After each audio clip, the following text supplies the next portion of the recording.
now that we've got some business out of the way, my name is Cedar Larson, and I am a member of Women Against Military Madness here in the Twin Cities. And I don't know about you, but I don't know what is more mad than the people and companies that profit off of bombing and killing communities across the globe. AWAN has been protesting defense contractors for decades, founded originally in 1982 and now featuring a yearly walk against weapons where we march on weapons manufacturers in our communities.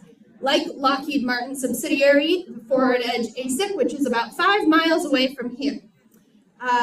This also lets the community members know who actually works in these understated buildings. They get away with being pretty discreet, but we know that the actions that go on inside them are nothing close to discreet. AWAN is also part of the Minnesota Peace Action Coalition, which regularly protests defense manufacturers around the Twin Cities, like Lockheed Martin, but also General Dynamics and Honeywell. And as we know, weapons manufacturers have an undeniable violent presence in our communities. War profiteering by defense manufacturers and their shareholders is inherently pro-war, pro-conflict, and pro-death. This panel will discuss the need for movements across the country to divest from and organize against these companies and how we can go about doing that. As the defense budget increases yearly, so do defense contractor profits. Nearly half of the U.S. defense budget goes directly to defense contractors. This incentivizes both groups to keep fighting for more wars, and it makes them a clear target in the movement to end imperialism. As Lena mentioned in the previous panel, the Minnesota Anti-War Committee's campaign targeting the Minnesota State Board of Investments focuses on building a mass movement of community support that the board can't ignore. So AWAN has also shown up to these quarterly meetings as well. The SBI also happens to siphon a lot of money towards weapon manufacturers. Over $711 million is invested in non-Israeli weapons manufacturers that sell to the Israeli occupation. The State Board of Investments has $30 million of Minnesota pensioners' money in General Dynamics alone, and puts over $63 million annually into Lockheed Martin. Boo. The campaign has been successful in increasing public awareness of the presence of these companies in our communities. It's also shown the decisions that Governor Walz and those who sit on the board with him, that we are watching the decisions they make and we are watching what they invest in. This is just one movement in the country against weapons manufacturers, and we have a very big panel today. So let me introduce them and let's hear about the struggles across the country. First, our question, we're going to have each person individually introduce themselves and give you a little layout of the weapons manufacturers local to them so that you are sort of aware of what we're dealing with here. All right, let's start with Emerson from Palestine Solidarity Grand Rapids.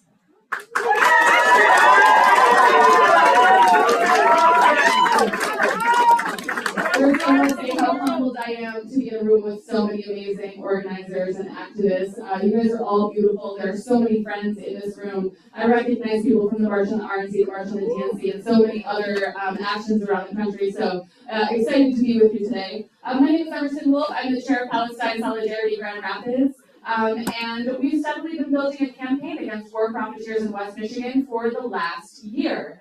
We specifically use the language war profiteers because while there are a few direct weapons manufacturers in Michigan, the bulk of the $30 billion military contracting industry is for small parts like nozzles or engines that contribute to a much larger supply chain. Michigan businesses were awarded over 54,000 contracts worth over $5.3 billion in 2020 alone. That number has been steadily increasing as our governor pushes to retrofit the aging automobile industry into war profiteer sites. Shame! Shame! The auto industry provides an advanced, specialized labor force and pre-existing industrial infrastructure that can be cannibalized to set up assembly lines and research and development sites for military contracts. While Detroit claims about 80% of the statewide military contracts, Kent County, which is where Grand Rapids is situated, is another hub for military contracting with over 20,000 contracts, awarded between the year 2000 and the year 2020, totaling $2.8 billion just for that county. In counties surrounding Grand Rapids, Muskegon, and Ottawa, it adds an additional $3.4 billion for that 20-year span. Okay, so what are the facets of arms productions in West Michigan? There are development and testing sites like General Dynamics Land Systems about 20 minutes away from Grand Rapids. They're a brand new facility in West Michigan, so we haven't really pinpointed exactly what they're testing, but we know that they nationally supply the IOF with artillery, ammunition, bombs, and armored vehicles.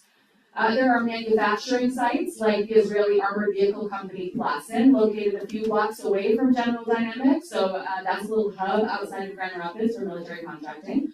Plassen was originally a plastics company that shifted to making full armor and armored vehicle production with Joint Light Tactical vehicles. They work closely with industry partners like Albit Systems and General Dynamics as a subcontractor. We have Woodward, about 30 minutes from Grand Rapids. It's an engineering firm that makes component pieces for machines like trains and tractors, bombs, and guidance systems. Locally, they test fuel spray nozzles for jet engines. We know that pieces from Woodward components were found on the ground in Gaza early in the genocide. A little personal side note, I actually found out that my stepbrother, who I'm estranged from, is an engineer at this facility the day before I was planning an action at that facility. So that was a little fun one for me. Another major manufacturing facility is Rank out in Muskegon, about 40 minutes from Grand Rapids. Rank makes engines, transmissions, and hardware for armored vehicles and battle tanks, specifically Israel's Merkava tank. They also work closely with L3 Harris and the U.S. Navy. There are corporate offices, shipping facilities, and recruiting services like the Michigan Israeli Business Accelerator. The MIBA is a nonprofit that recruits private Israeli businesses to establish themselves in the state of Michigan. So we have an outsized amount of Israeli military contracts in Michigan. It's a shame. As I said, this is all at the behest of our Warhawk Democratic governor, Gretchen Whitmer, who's actively pushing an increase in military contracts in the state. She hopes that it'll bring high-paying jobs, but in reality, she's forcing working-class Michigan families to choose blood money in order to feed their own children. So, we may not make bombs, but Michigan exports the most armored vehicles of any state. We make tanks and tactical vehicles being used to protect Israelis who are committing atrocities. Rank, Plassen, the MIBA, this landscape shows us how directly Michigan supports Israel in the genocide against Palestinians.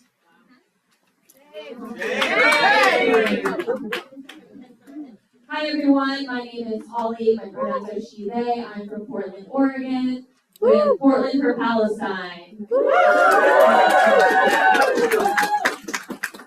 Yeah, to give a little intro on what it looks like protesting against war manufacturers in Portland, Oregon. We actually have a different problem than we do in Michigan.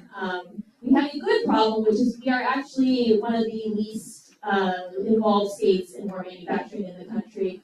So actually less than 1% of Oregon's GDP comes from defense contracts, which is like 50th. However, we still live in the belly of the beast. We live where imperialism resides.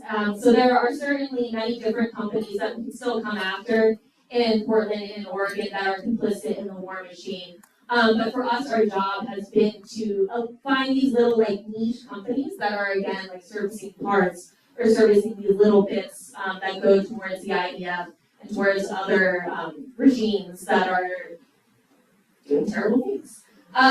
So in Oregon and around Portland, we have a Raytheon, we have Boeing, we have Intel.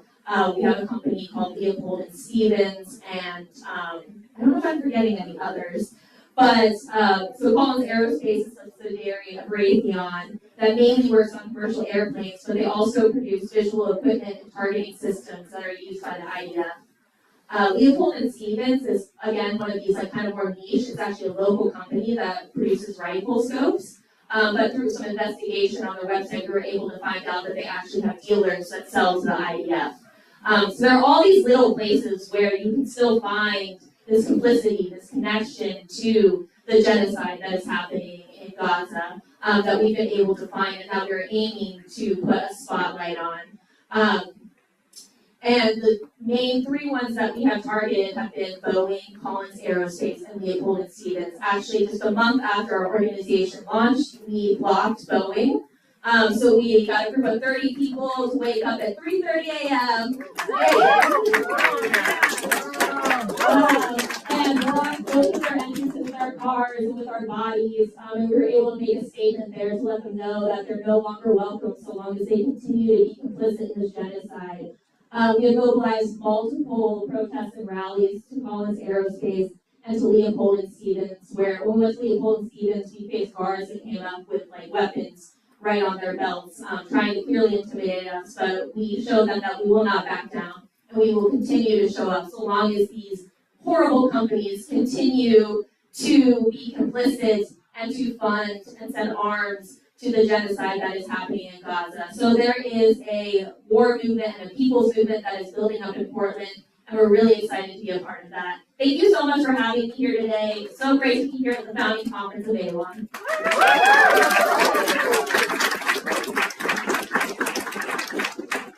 Hi everyone, my name is Sam. I use he, him pronouns, and I'm with Milwaukee Anti-War Committee. We're back. We formed in November 2022. Milwaukee has a long history of anti-war pacifist organizing. So we formed with the goal of being more diverse, more militant, and anti-imperialist. Locally, we've been targeting Astronautics, which is a corporation in Oak Creek, which is a city south in Milwaukee County.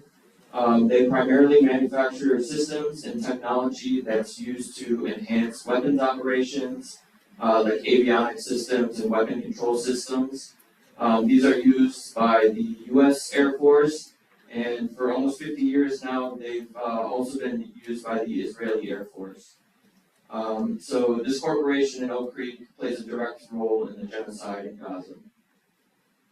Astronautics also has a subsidiary in Israel, and their technology has also been used in the invasion of Afghanistan, Iraq, as well as involvement in Kosovo and Libya. Additionally, about a year ago, we saw the formation of the Wisconsin Defense Industry Council, which is a conglomerate of weapons and technology manufacturers, banks, as well as local politicians, with the goal of strengthening Wisconsin's weapons industry. Mind you, this formed in the heights of the genocide in Palestine. Boom. And their keynote speaker at their founding conference was Wisconsin Democratic Senator Tammy Baldwin, of course. So for us in Milwaukee, the connection between our local governments, finance capital like the banks, and weapons manufacturers in the age of imperialism is unfortunately very clear.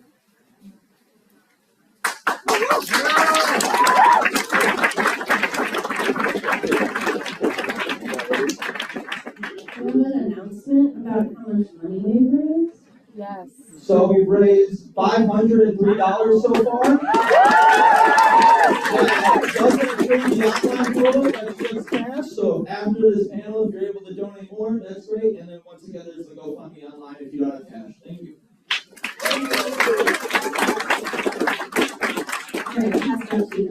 Thank you so much for all the donations. It's going to be very materially impactful for us. So I'm Josh. My pronouns are they, them, and I'm with the Dallas-Fort Worth Anti-War Committee. The landscape of North Texas is immensely impacted by weapons manufacturers. We have the great displeasure of housing Elbit Systems United States headquarters, Lockheed Martin's Missile and Fire Control International headquarters, and their $1 trillion F-35 fighter jet production facility. We have Caterpillar's national headquarters, multiple Raytheon facilities, and 2 General Dynamics plants that produce metal casings for the BLU-109 bunker buster bombs, 155 millimeter artillery shells, and the MK-80 series of bombs, which are the most commonly used bombs in the US-Israeli genocide on Gaza. Many of these things are created solely in DFW, and so we have a very unique positionality of being able to address these things. From the belly of the beast of US imperialism, there are hundreds of organizers and thousands of community members across the Dallas-Fort Worth Metroplex that are fighting back against the United States in our wars of aggression.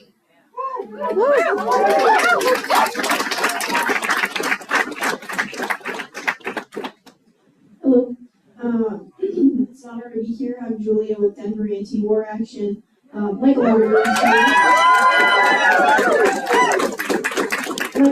here, we're a non-tendency group that opposes U.S. aggression and intervention in foreign conflicts. We operate out of Denver. We've been organizing for a little over a year now. Some of you may have heard, obviously, of Lockheed Martin, one of the biggest weapons manufacturers. They certainly have a big hold on our local economy, especially in Littleton, Colorado. A few of us in the group call it Lockleton, affectionately, not affectionately. We don't like them. We currently have 14 locations around us in the Denver area. One of the main ones that we're currently targeting is the Lockheed Martin Human Spaceflight Center. This one in particular, we are targeting because they're on a lease versus a lot of weapons manufacturers and a lot of Lockheed locations which have federal land. Lockheed works on a variety of things in the Denver area, sometimes autonomous systems, sometimes just offices. A lot of the time space militarization and satellites are a big part of the industry there. They're definitely a household name in Denver. Pretty much everyone in Colorado knows somebody that works at a Lockheed Martin. We're also shifting some of our attention over to Palantir as well. Many of you probably have heard of Peter Thiel. So Palantir has their headquarters in Denver. They were actually protested so heavily that they had to leave the Silicon Valley area because it was too woke, apparently. We don't particularly welcome them either. We plan to make that abundantly clear. If you're not aware of what Palantir is, they are a tech and AI company. They make basically automated kill lists in Gaza, basically removing they call it like the human bottleneck from creating targeted lists of people to kill and murder. We are starting to protest them as well since they occupy a space in a very central location in Denver. That's kind of what we're up to.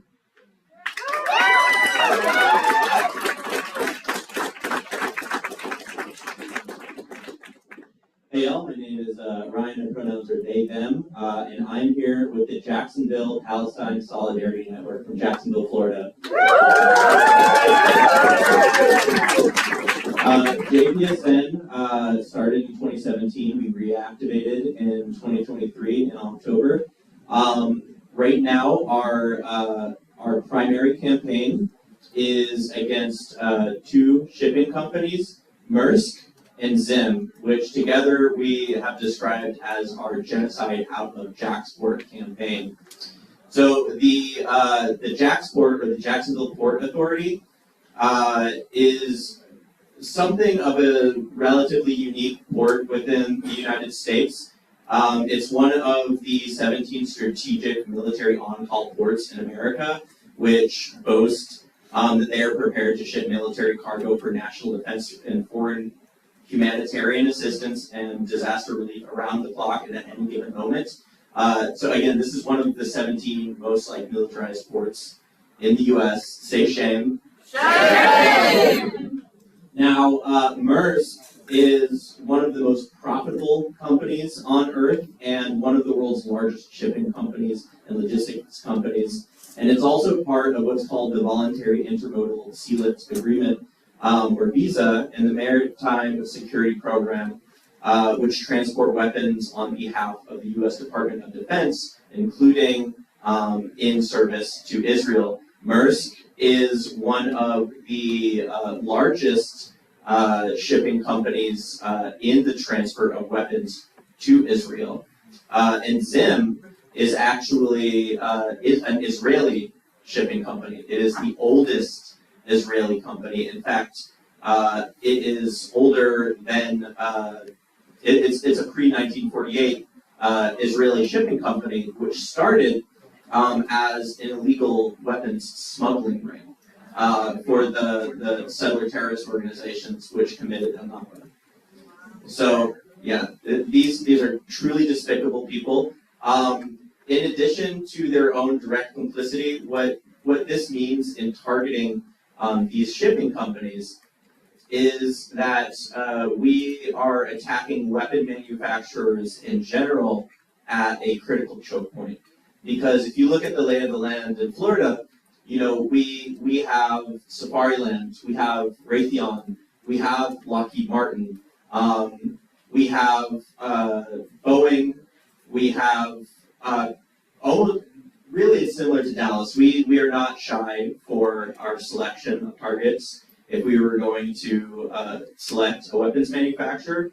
But the reason that we have to focus on Jacksonville's particular role as this type of port city is because if we can stop those weapons from going to Israel, then we are disrupting the entire apparatus of the transfer of weapons to Israel, not just stopping it at the point of production, but stopping it where they all converge, which is at the port.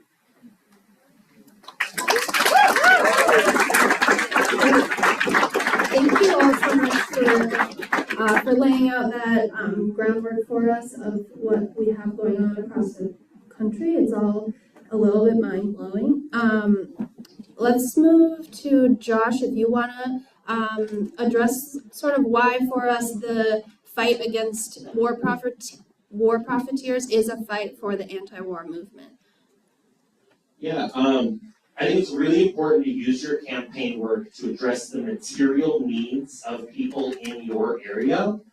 You have to conduct regular social investigation and class analysis to better understand the conditions of the people you're organizing with and connect the many negative impacts of weapon manufacturers to the things that your community cares about. If you have a large Palestinian presence in your city, you might work to connect the bombs being made in those facilities to the destruction they are unleashing on Gaza. If your city experiences pollution or climate impacts related to weapon manufacturing factories, connect the corporations to the complicity in the climate catastrophe. And if all else fails, see what the material needs people have in your area are, and make the case that the billions of dollars going to pay for local weapons manufacturers could better be spent on food, housing, health care, or education, instead of bombing children overseas.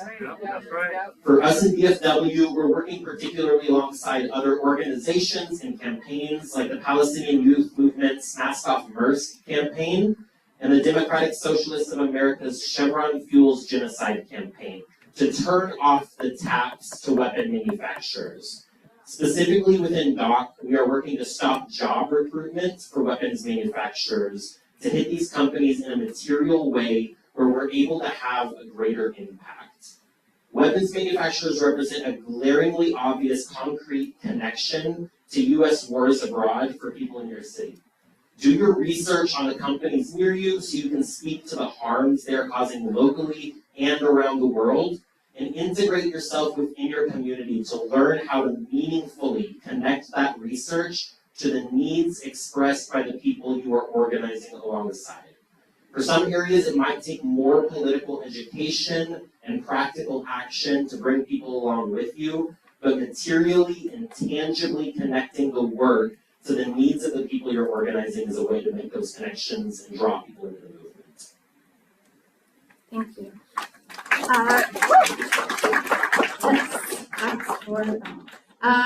Building off of that, Sam, do you have a response or an addition to that one?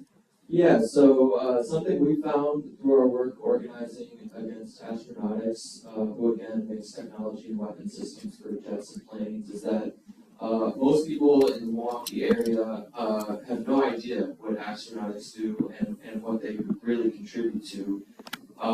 War profiteers, and many people in this room agree, they're very intentional in their framing as being a necessary service to protect the U.S. or, they're good for economic development, they're good for jobs, and all this other bullshit. You can see advertisements for weapons manufacturers everywhere, so they have no shame. Since October 7th, however, as the genocide has been live streamed, when we talk to people about astronautics and what they do and how they tie in to this genocide, especially as Josh said, when people are struggling to meet their material needs, I mean, people are horrified and rightfully so.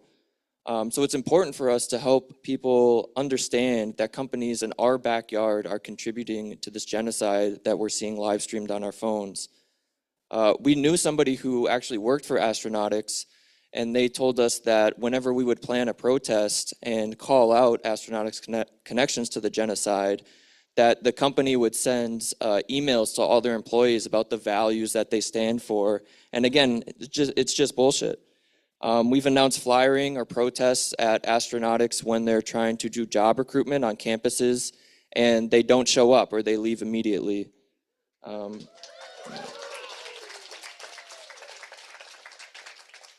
So it's clear that these corporations rely on their image of, again, being for the community and to protect and all this other stuff. And it's our job to dismantle that narrative.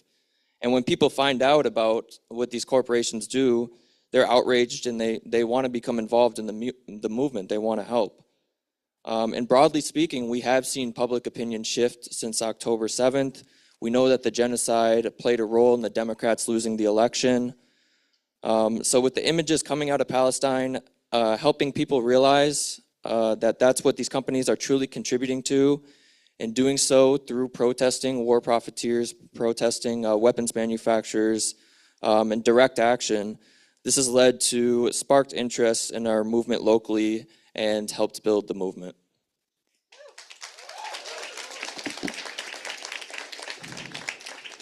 Excellent. Moving on to the decision to choose a target for our campaigns against war profiteers, I want to turn to Emerson and ask what did your committee use to make that decision, or how did you come to that decision? Absolutely. So I already sort of outlined the potential targets that we have in West Michigan, but before we even thought to build a campaign, we were approached by a USPCN organizer from the east side of the state who wanted to do a joint action against Plassen, since they're an Israeli company and they have facilities not only in our city, but also on top of an ethnically cleansed Palestinian village turned kibbutz. So we joined forces with several groups across the state, formed a little coalition, and did a small blockade during a shift change at Plassen to prevent shipping trucks from leaving and impact the flow of capital when it comes to Plassen shipping out their armored vehicles. We kept the action small because we wanted to test the waters, and we needed to know who was a part of it in order to be strategic. There were about 25 people there, all of whom are already very dedicated anti-imperialist organizers.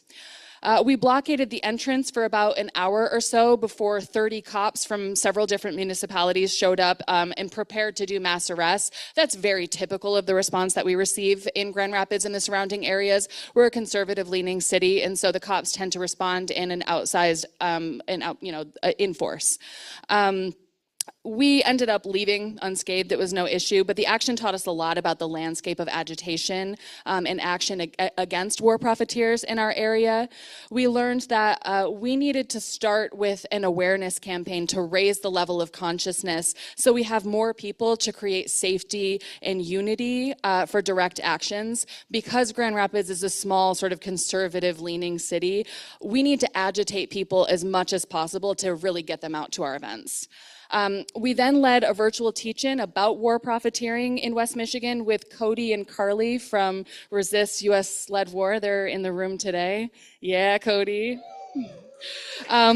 as well as another Michigan group called the General Defense Committee. And the event was really successful. It was attended by over 100 people online, most of which were in the state of Michigan and primarily in West Michigan. And then that led us into doing more agitation and propaganda campaigns for some of the other targets that I talked about earlier. So we've since done picket actions at General Dynamics Land Systems and Woodward, and for each we've developed literature to help educate the public, which you can actually find at our table right outside the door here. A few community members also allegedly did some guerrilla wheat pasting in the neighborhoods to raise awareness. Even though rank is an obvious target since Merkava tanks are a major tool for death and destruction, it's kind of semi-industrial, semi-rural, so it's really challenging to picket out there.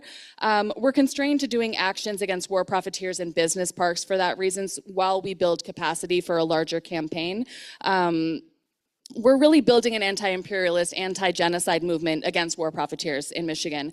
The Anti-War Action Network has been instrumental, actually, in helping us build these campaigns through national calls to action against war profiteers. So we're really grateful to be part of the founding group for the Anti-War Action Network. It centralizes our power and shows the public that we're organized and that we will maintain pressure against imperialist warmongers with disciplined, sustained action. When we fight, we win.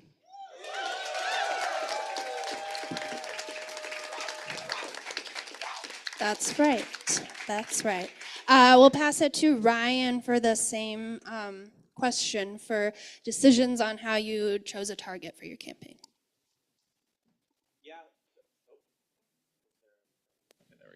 Okay, there we go.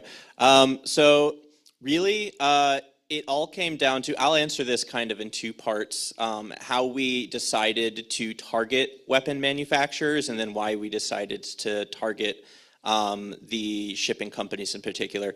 So really, for the first part of that, it all comes down to how we look back on our activity in order to iterate on it and how to develop ourselves. So when we reactivated GAPSN in October 2023, I absolutely think that we had a clear and correct demand to end US aid to Israel in general, but we fell short of articulating that demand in a local campaign in a material way. We spent a lot of our time and resources on city council for passing a backward pro-Israel resolution. Our city council on October 10th put out a statement saying that they stand resolutely with Israel. And yeah, absolutely disgusting, yeah. Now, we immediately responded to that. We came to public comment. We were the largest group at public comment saying that they should not pass that bill. We went to city council for 15 months in a row. We were the largest group at every single city council public comment. We successfully, yeah, thank you. We successfully disrupted our city council multiple times, and at one point were able to successfully disrupt it to the point that they had to completely shut down public comment. And in the process of doing that, we were able to collect a lot of allies. We were able to build our organization up from when it started in October. It was just 2 people. It was my comrade Sarah and I, to now our last general meeting of actual committed committee members, we had about 35 to 40 people, right? So, and we can absolutely attribute a lot of that to the building of our movement through these city council campaigns, because it was something that we could do to give people a political life and get them engaged in a way that they hadn't been previously. The problem was that has its limits. We were not materially attacking the weapon manufacturers or the wholesale slaughter of Palestinians in general. And so we had to take a look at the lay of the land, and that's when we started looking at Jacksonville as a port city, as a military city, and we're able to, through our research projects, discover that Jack's Port Authority is a strategic military port. And even further, we realized that this was a campaign that had a physical presence in our lives. Jacksonville is a city with a lot of train systems that run through it, very ineffective train systems. And so if you get stuck at a train passing through, you're there for sometimes 40 minutes, sometimes an hour. A lot of times when a train starts passing, when those rails go down, people turn around. They just try to find a different way to get to where they were going, right? And if you're sitting there at those trains, 9 times out of 10, you're going to see a Maersk logo on one of those boxcars, or you're going to see 15 Maersk logos on those boxcars, or you're going to see 100 because these are really long trains. And so when we realized that we could not only, like I said earlier, that we could create a chokehold on all of the weapon manufacturers in the general area, but we could target companies that have a physical visual presence in people's everyday lives. And when we are able to show them how disgusting those companies are, they're not going to get that company out of their head because they're literally going to be seeing it everywhere. Yep, that's right. That's the thing about defense manufacturers. They're so visible that sometimes that is a win in our favor, is just utilizing their logos like they would. Julia, I'm going to move over to you and ask, how have you built a movement against weapon manufacturers in your community, and who have been your strongest allies? Yeah. In terms of building community, we have a really strong coalition in Denver called the Colorado Palestine Coalition. They've been organizing for a long time, and they have a lot of really amazing orgs that take part in those actions. So when we kind of got started a little over a year ago, many of our actions were with them, and they kind of helped us draw crowds and things like that, so that we could really hit the ground running when we started. Really prioritizing coalition work and finding where in a coalition you kind of have a distinct thing that you're doing, I think is really important. One thing that we kind of noticed when we started is within the Colorado Palestine coalition, there wasn't really just a general non-tendency group. You know, things tended to be very categorized by Jewish Voices for Peace, or maybe you're a student, or another specific group like that. But we realized there really just needed to be a general group for anybody who opposed weapons and imperialism, really. So that's kind of the niche that we found. And then from there, choosing campaigns that people are interested in. I mean, it seems kind of obvious, but a lot of things that were talked about were, Lockheed and things like that were right in our neighborhood, in our backyards, but nobody was really organizing around that. And we found that when we moved to do more of a campaign around Lockheed Martin, people were really willing to take to the streets for that, whereas they weren't as much when we were just targeting politicians, because that was kind of already being done by other groups.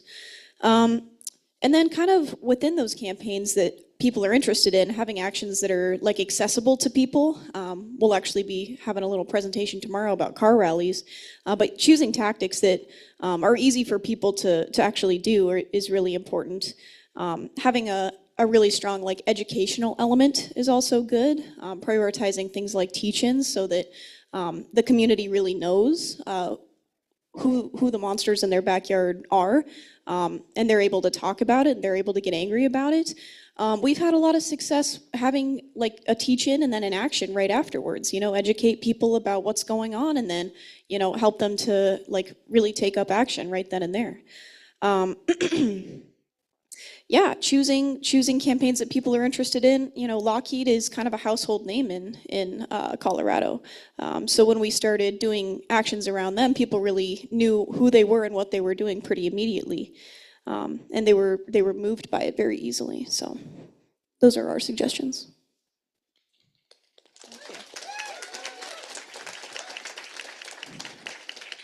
Ryan, do you have anything you want to add to that one?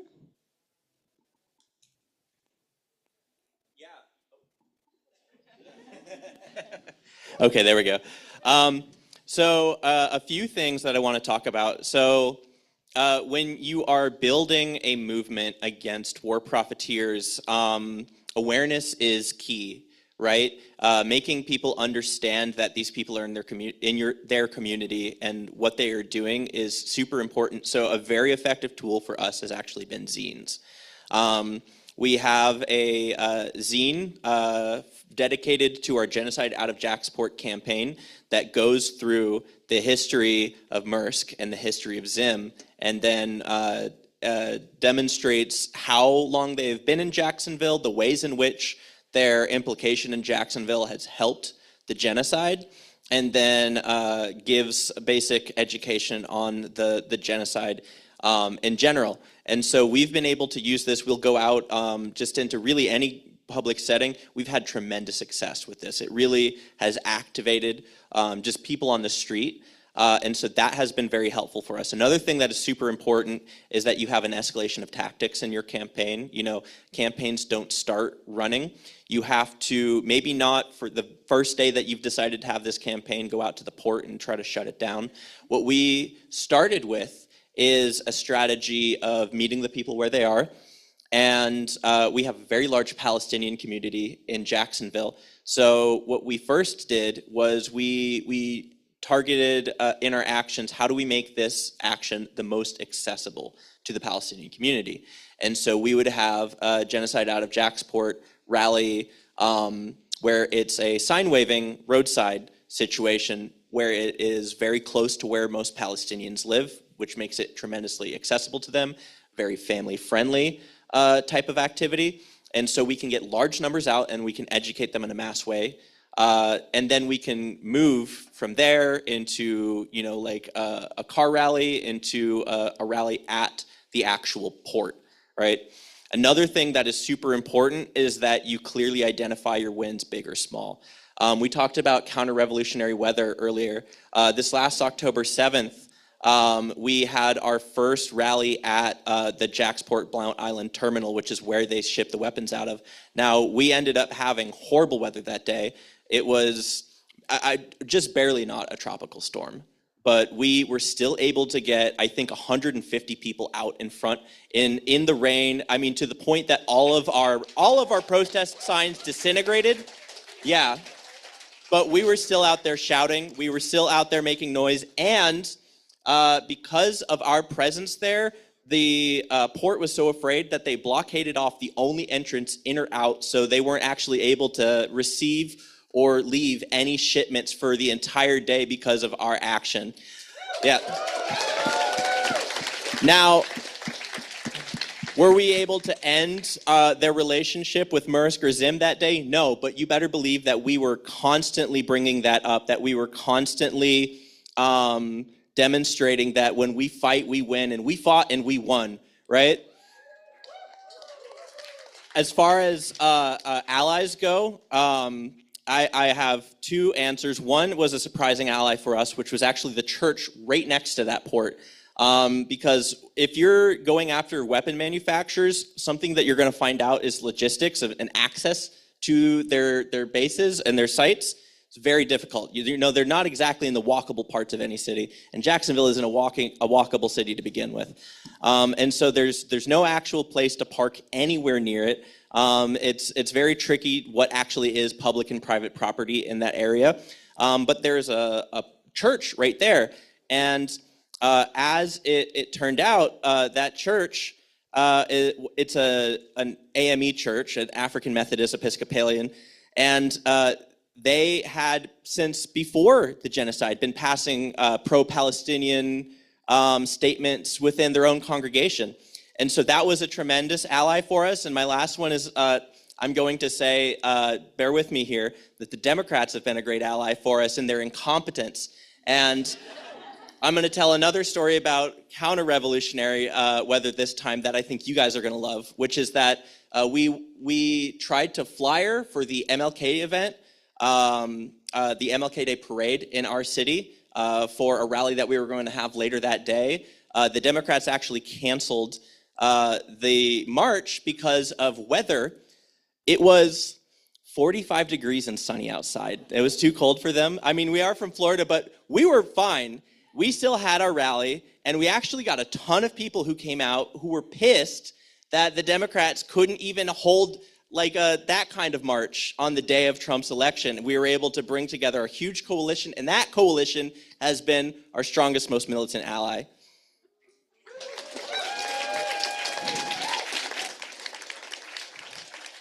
All right, let's move on to Holly. Can you tell us a little bit about the work in Portland and what have the challenges or the roadblocks been for your committee and your campaign, and then how you've dealt with them? And we're a little behind schedule. We'll keep to the time. Yeah, so I have about 3 things that I want to kind of hit on. So one of the hurdles that we face that I kind of mentioned earlier on is that Oregon is really a state that is not very invested in war manufacturers or in defense contracts in general. So in order to find our target, it required us to do extensive research and to really dig into different companies that exist in the Portland area that are contributing to the genocide in Gaza and to war profiteering in general. So, for instance, we could Google, Portland, Israel, and find these companies, but it didn't give us very clear ways to go. So we had to kind of search through their websites and find who are you dealing with? Where exactly are these things that you're producing going? So definitely research was the way that we overcame that hurdle. But with that also comes, because sometimes these connections are a little obscure, we had to make sure that everybody in our group was able to speak on it, because people would ask us, why are you here? You know what I mean? This is just a rifle scope company for hunters. Why are you here? And we had to make sure that everyone was prepared to answer that. So we would make together a document with talking points, essentially, if people came up to us, so that they would be able to respond effectively. Another difficulty we have faced is difficulty with repression. So the protests where we did shut down Boeing and we blocked both of the entrances with our cars, we were met with riot gear police officers within 20 minutes, and they brought tow trucks pretty quickly after that. So we did not plan on getting arrested that day, so we had to leave pretty quickly. And from that, we kind of came to the conclusion with our group that while these escalatory actions do have their place, we wanted to make sure that we were able to have a sustained impact, rather than getting people arrested and then having to divert our energy and resources towards jail support and towards legal support as well. So we kind of pivoted and started doing, I don't know if they're family-friendly protests because we are going to war manufacturers, but to protests that are more available for more people to come to, where we're just, rather than blocking something, we're doing a picket line in front of the war manufacturers. And we actually found that helped with turnout, and it brought a lot more people out. So I think that was one of the hurdles that kind of turned into a positive for us, because something we're really trying to do is to mobilize people and to build people power. So that really allowed us to kind of pivot into something that ended up being great. I think another difficulty that we're facing, that perhaps many of you are facing as well, is there was a lot of momentum after October 7th, and some of the momentum for more escalatory confrontational actions has died down a little bit. So a part of that is transitioning into doing less of these antagonistic things where you're blocking and having more accessible protests, but also switching to education and to just keeping the momentum going by informing people what's happening, and trying to build our movement in other ways as well, so we can, bring those people and shine a light on these companies that are still existing out there. So we're hoping that with this new Trump presidency, that with all these different enemies that he's making, that we're going to be able to connect a lot of dots with people and to shine the light back on these war profiteers that are in our backyard. Thank you. Sam, would you like to tackle the same question? Yeah, so one difficulty we struggle with in our campaign is, we're up against an international corporation in astronautics that is clearly intertwined in our economic system and supported by our politicians, and sometimes it can feel daunting. I think when you zoom out on anti-war work in general, at first glance, it can be easy to feel discouraged in what we're fighting against, how big it is. So what we did is we pivoted our original campaign from shut down astronautics to instead a campaign focused on using strategies to disrupt their job recruitment. And that's been a way we've been able to see very quick, tangible wins. And importantly, using these wins to build up confidence for bigger and more direct actions. I think it's also important to note that in this work, while the day-to-day work can feel like a grind with what we're up against, we're in a period where decades are happening, and that this work is, truly essential. And as others have said, the work must keep growing as we move forward, and it's up to us as individuals and organizations to consolidate ourselves and retain our revolutionary optimism. We know that Palestinians will be the ones to free Palestine, and as people living in the belly of the beast, we have a responsibility to support the resistance unconditionally. From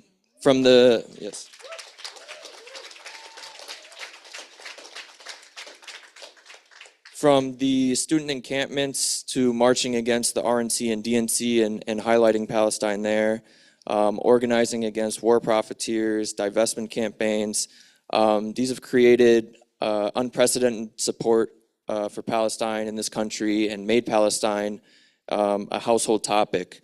The anti-war work has exploded because of this, and this conference shows that. So just keeping up that optimism and consolidating ourselves is one way to, fight against that feeling of dauntingness.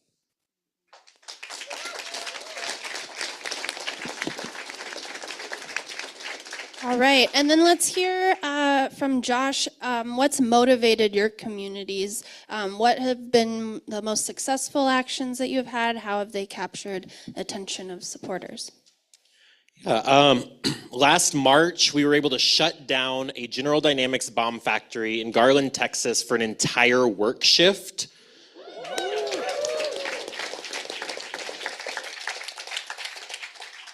This factory produces the two most used bombs in the U.S.-Israeli genocide on Gaza, the BLU-109 bunker buster bomb that's used to level entire apartment complexes, and the MK-80 bomb that has been responsible for the majority of the destruction in Gaza. This bomb factory is located in a working class, primarily Latino neighborhood and directly across the street from a high school football stadium. Yeah, absolutely. Dozens of organizers showed up to the General Dynamics plant at 4 a.m. last March and blocked all of the entrances to the factory with parked cars, which took the police hours to tow away. This led to employees not being able to enter the factory, and they even had to tear down a fence to allow workers to leave the factory after their shift. This action was possible due to years of coordinated mass organizing in support of Palestine, the creation of a protest defense fund during the 2020 George Floyd uprising, and countless hours of research, surveillance, and careful planning.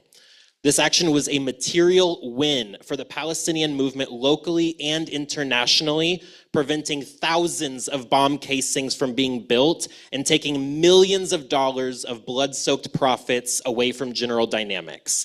It was such a large spectacle that it drew families out of their houses to see what the protest was about, some of whom even joined us for jail support and future protests in support of Palestine.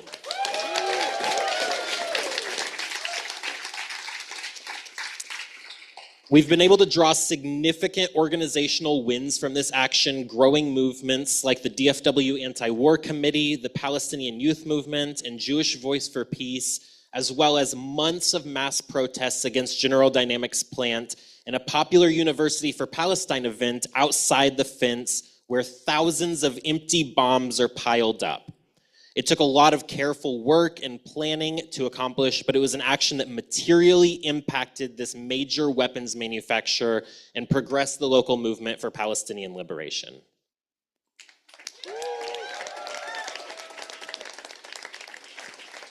That's awesome. It's super inspiring to hear the successes like that. Emerson, do you have anything to add? Well, we're getting down to the last question and a half, and then we'll try to fit in some questions. I think Dallas is crushing it. I don't know how to follow that. I will echo Ryan with the zines here. Some of our most successful actions have been propaganda campaigns. Our pickets at War Profiteers have been successful and well attended, given the small size of our city, but it's really the propaganda campaign that's actually been the most successful in creating solidarity and ultimately changing how people think. Before, people didn't even know that these facilities existed, and the propaganda acted to agitate those communities and inspire them to act. impact. The zines and pamphlets that we create about these war profiteers help educate our members and also the general public. They're resources that we get to use in other campaigns. We do neighborhood canvassing, and so we get to talk about this stuff at people's doors, going door to door, talking about what's happening to Palestinians. So propaganda is a very strong tool in sparking curiosity and really activating people. We did about 100 actions last year, and we bring our literature to all of those actions. So we've talked to hundreds and hundreds of people about the war profiteers in our community. They're making money off the murder of Palestinian children and families. We talk about how our governor is trying to make us complacent and okay with blood money and with genocide and normalizing Israeli business in Michigan. My comrade Jackson said earlier that we have to give people a reason to care, and I think that that's what the propaganda does. People are always surprised and they're horrified when they hear how entrenched war profiteers are in West Michigan, and then they ask what they can do, which is, I think, the biggest success. We know that our campaign is working to shift people's awareness and their desire to act, and I think that we're ready to find new ways to materially impact the landscape of war profiteers locally. It's really time to channel our community into escalated action, into disruption, and to see what happens when we escalate. We know that the cops respond to us in massive numbers. We have had arrests in our community before, but I think it's time that we continue to escalate and really make West Michigan ungovernable for these war profiteers. And because I still have the microphone and I'm talking about this, I want to invite everybody and use this as a pitch for our workshop tomorrow morning at 9 a.m. in this room. We're talking about artivism and agitprop and the things that we've done in our various campaigns and how we inspire people to join the anti-war movement, create accessibility for people, and continue making strides for against war profiteers. So thank you. Woo-hoo. Love it. Thank you so much. And then the advice question, the lovely advice question. What advice can you give, Holly, for a committee thinking of starting their own campaign against a local weapons manufacturer, or any other advice you might have about organizing against war profiteers? Yeah, so to start, I think I mentioned this a lot, but research, even if you think that there's not a war manufacturer in your backyard, we live in America, I promise you there is. So just do some research and you will find one. And you can start small. It could just be bannering outside of it, just bringing a few people to drive by in their cars. But just starting somewhere and building up a campaign from there, I think is a good place to go. I think also we have to be really prepared to meet the changing conditions that we're coming into. We can't come into this period where Trump is coming into office, where things are rapidly changing, with really set ideas of what is going to work and what isn't. So for instance, I know I mentioned this already, but after October 7th, there was a demand by the people for really escalated actions. And I think many of the people here on the panel today met that demand. And then at least for us in Portland, you know, we pivoted a little bit, because then after that, people more just wanted to do picket lines and walk outside. But I do think with how things are changing within the United States, we may come up again to a point where people are demanding those more escalated actions, and we have to be prepared and willing to meet them, which means becoming more organized within our organizations, to creating the infrastructure that we're able to handle these things, that we're able to provide support for people if we are asking them to do these types of actions. Also, with the changing administration, I think it's really important that we do consider how can we connect with other struggles, how can we connect with other fights. I think others have mentioned this, but many of these war profiteers are also involved in the militarization of our borders. So for instance, in Portland, this upcoming week, we are going to be collaborating with an immigrants' rights group on a protest against Trump's horrific policies that he's trying to carry out against immigrants. And we consider that to be an important first step that we need to make right now in terms of connecting the Palestine solidarity movement and the immigrants movement in this country, so that we are ready to take on these companies, because we know that they affect basically every facet of our life. So it's really important that we start making those connections and get prepared, because I think times are really shifting right now. We're coming into a turbulent time, but it's up to us as organizers to not let that pass by, but to use these turbulent times to build and to really challenge the powers that be in this country. So yeah, let's get to it. Woo. Thank you. And last but not least, Julia, do you want to add to the advice question? Yeah, I'd be happy to. So one thing we've talked about that's really important is choosing a campaign that both like appeals to the animosity of people in your community, and I'll echo what Ryan said as well. You have to think about the logistics as well. Kind of like I was talking about in my introduction, one thing in particular, Lockheed's and many of these weapons manufacturers are on federal land, as an example. So it's really hard to like push them off of those locations. But one way that Denver Anti-War Action has found a weak link is that we're targeting one of the few Lockheed locations that's actually on a lease, and we can pressure the landlord, we can pressure the community around them, we can raise support for terminating that lease and bringing something actually positive and useful into the community. So finding like a weak link in whatever target you have is really important. And then also something that the community already hates is a really good thing. Lockheed is already sort of a household name, of course. So many people are aware of their involvement in the genocide. But yeah, it kind of depends exactly what you're targeting, because at least in Denver, we have a lot of different Lockheeds. We have some that are more office spaces. We have some that work on satellites. And then we have some that are more in like space militarization. And in those cases, a lot of those employees and a lot of the communities around those locations don't really see how they're involved in the genocide and how they're a part of like a bigger picture. So a challenge is really like being able to educate folks and put out propaganda and things like that. It's really important to have like strong social media and strong education so that you're really informing folks about like why they should be opposed to these things being in their backyards. Because even if it is Lockheed, and Lockheed is pretty obviously very monstrous, the particulars of it can be a little bit more tricky. So yeah, kind of combining like logistical things with the community and how they perceive locations like that, like in their area, is really important. And kind of another small part of that, I can agree with Holly as well. A lot of these weapons manufacturers, it's not just Palestine, it can also be militarization at the border. Palantir is a really good example of that. They surveil and kill people in Gaza, but also ICE uses them very heavily. So that kind of combines two different sectors of people that could mobilize against a common enemy.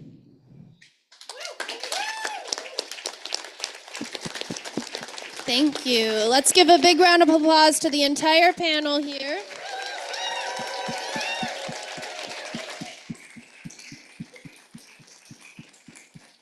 And if anybody has a question that's brewing in their mind, raise your hand now, please, and we'll try to throw you a mic. Yes. Throw it, yeah, gently. I will pass it. Hi, I'm Stacy. I'm from Minneapolis. I have been struck the whole day about how many times I have heard panelists and others say, we went to a protest and the police did this, we went to another protest, the police did that. So the connection between the police state and the U.S. genocide with Israel as its tool is obvious. I'm wondering how many people in this room know about the company Zen City. So for those who don't know, I learned about it through police accountability work.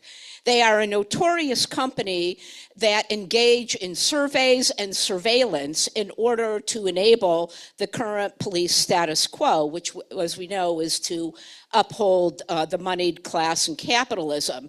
So here in Minnesota, they have contracts with 6 different cities and a a police officer in one of the cities proudly said, yeah, this is what they do for us. If somebody puts something negative on the internet about our police department, they will capture it and give it to us. That I did not know until a month ago. Zen City is an Israeli surveillance company. So it's very much a cop city kind of thing where there is this mutual type of symbiotic relationship. I bring it up because on February 18th, there's going to be a webinar about Zen City and how action is being taken against it. And there is an action on, I believe it's March 3rd, to pack the city council meeting where there will be a action to try to cut the contract. One more 60 degree of separation. In Minneapolis, we have a state settlement agreement because of the torture and murder of George Floyd. It requires a company to do a community outreach survey. Guess what company has been hired? So you can see the interconnectedness of all of this. And I am just so pleased and grateful to see throughout this conference what is being done, whether it's environmental injustice, whether it's encampments with our unhoused neighbors, policing, genocide. It all has the same nexus. It's attacking brown, Black, and Indigenous people, people with disabilities, people who are immigrants. And I think we really just need to keep that up and educating the public. Whereas a year ago, people would roll their eyes and say, you know, you're a conspiracy theorist. I think now people are starting to understand it more. Thank you all. Fabulous conference. Yes, definitely related. Yeah, do we have a question over here? Hi, Philip, San Jose Against War. I had a question for those who've had like agitprop campaigns. Like where have you found the most success in passing out like your propaganda and your agitprop? Yeah, that's it. Everywhere. There is no place that is free from agitprop. We give them to families, we give them to our friends, we bring them to every single one of our events, whether it's a teach-in, a cultural event, a rally, a protest. We leave them at cafes, we wheat paste them up in neighborhoods. We're doing it everywhere because that's the point of agitprop. I think that when you examine the material conditions in your city and you start doing these tactics, you need to be really honest with yourself and see what actually works in your city, because your political environment will be very different from the political environment we experience where we are. So my response is everywhere. Yep, that's right. I think that's all the time we have for questions, unless anyone wanted to answer that last question differently or anything. One last answer, and then we'll be all set. I'll be really quick. So one thing to think about with agitprop is how different parts of your work interact with one another. And so one of the things that we do is we flyer. One of the other things we do is cultural events, right? So when we're flyering, we generally try to paint like a broad target. We'll say like, we're gonna go do this entire neighborhood. 2 of us will do this neighborhood. 2 of us will do like this section of Jacksonville. 2 of us will do this section of Jacksonville. Jacksonville is like almost half the size of the state of Rhode Island. It's a big city, right? So we haven't even like finished flyering every area of Jacksonville at this point. But what we will do is each time we go on a flyering campaign, we will go to every business and we'll ask, do you want to take one of our flyers? Do you want to take one of our flyers? And we record who is willing to take our flyers. Then we'll go back. If someone was willing to take one of our flyers, next time we're looking for a host for a cultural event, it might be a place where we can say like, hey, would you guys be interested in us doing like a Palestine screening in your place of business? And you can build relationships that way. But when you're doing that, it means that that is an area in which you're going to find people in that community that are generally more interested. Because if the areas that you're going to are more susceptible to the message, that means that that community in general is more susceptible to the message. So it's an organic way to use one part of your campaign to advance another. Thank you. Yeah, let's give one big round of applause for this amazing panel. Thank you so much.